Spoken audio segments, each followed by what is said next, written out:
Bon, alors, les As de la finance, le concours revient encore une fois cette année. Je voulais en parler absolument parce que c'est là où on va honorer les hommes d'affaires, les chefs de direction financière, entre autres.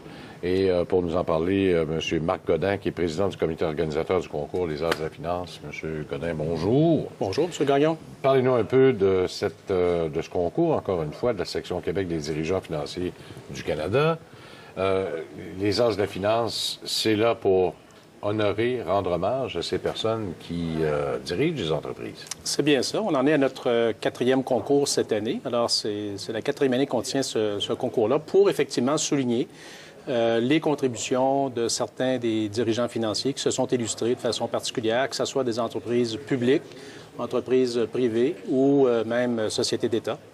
Donc, c'est un concours qu'on tient avec enthousiasme, on encourage nos membres et les gens à référer des dirigeants financiers qui se sont illustrés de façon particulière. Alors, comment, justement, on va présenter la candidature d'une personne dans une entreprise particulière? Bien, on regarde essentiellement les contributions. C'est plus axé sur l'individu que sur l'entreprise. On regarde la contribution du dirigeant financier dans l'entreprise comme telle. Donc, ça peut être des mandats d'acquisition, des mandats de financement, de redressement, d'économie au niveau de contrôle des coûts. Donc, on essaie de souligner essentiellement les bons coûts du dirigeant ou de la dirigeante financière tout au long de son parcours de carrière et surtout dans le poste qu'elle occupe présentement. Ça, c'est important. Il faut qu'elle soit aussi dans le marché en même temps. Là. Absolument. C'est un dirigeant financier, c'est un travail, c'est un peu, enfin, diriger une entreprise privée, publique, gouvernementale, c'est un travail d'équipe.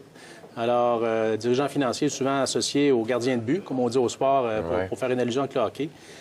Parce qu'en termes de contrôle financier, si le dirigeant financier n'exerce pas sa fonction, il n'y a pas grand monde derrière pour récupérer la POC, comme on dit. Là. Et c'est pas toujours facile. C'est souvent lui qui va recevoir la pierre aussi en même temps pour une victoire, pour une défaite. Puis c'est rarement lui qui est là comme la personne qui sera honorée si jamais il y a des grandes victoires. C'est souvent plus le conseil de direction que d'autres choses.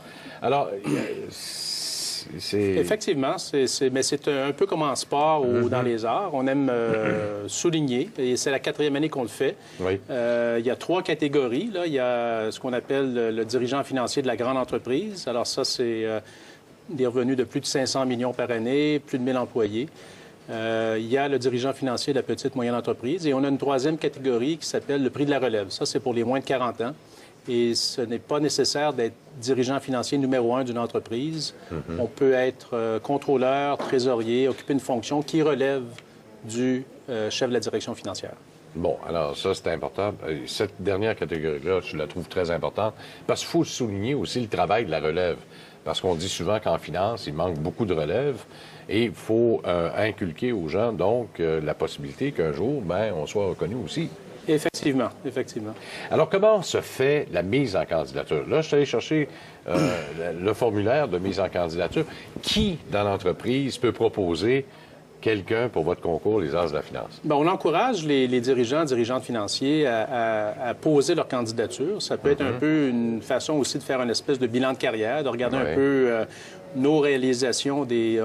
On met surtout l'emphase sur les 5 dernières années, mais les réalisations où le dirigeant a fait preuve de leadership, a été instrumental au succès de son entreprise, a fait preuve de vision et d'engagement envers son milieu. Bon.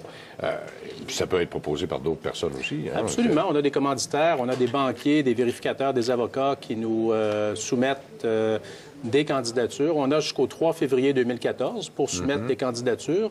Le lien, je pense que vous l'avez à l'écran, là, c'est le lien de, justement, notre association professionnelle. C'est www.feicanada.org/Québec. Il y a quand même des conditions d'admissibilité. Il faut être citoyen canadien. Ça, c'est un minimum. Il faut être citoyen canadien, résider au Québec et, dans le cas des 2 premières catégories, avoir été en poste depuis 2 ans. 2 ans, sauf pour la relève. La relève, on comprend qu'ils sont un petit peu plus mobiles en début de carrière. On change plus d'emploi en début de carrière. Donc, effectivement, pour la relève, il n'y a pas de critère de 2 ans en poste. Alors, on va prendre 7 jours pour analyser les dossiers. Ensuite, du 17 au 24 mars. quels sont les critères? Qui seront les pairs qui regarderont ces dossiers afin de dévoiler les finalistes qui seront annoncés le 10 avril? Écoutez, on a un jury qui est composé de 5 membres indépendants, donc qui inclut des anciens dirigeants financiers, des gens qui se sont mérités le prix par les années passées. Je prends par exemple le président du jury cette année, Sylvain Perron, de Laboratoire Biron, qui était notre lauréat pour l'entreprise privée il y a 2 ans. Donc, ce sont des gens indépendants qui ne se présentent pas, bien entendu, cette année, et qui vont analyser les candidatures qu'on va recevoir d'ici le 3 février. Qu'est-ce qu'on va regarder surtout là, pour être capable de voir qui sera le meilleur de tous ceux qui seront proposés? Parce qu'on parle beaucoup de gouvernance par les temps qui courent. Effectivement. Est-ce que c'est un côté qui va être regardé? Le côté gouvernance, comme j'ai dit, le côté, dépendant des entreprises, les défis sont différents. Ça peut être un défi d'expansion.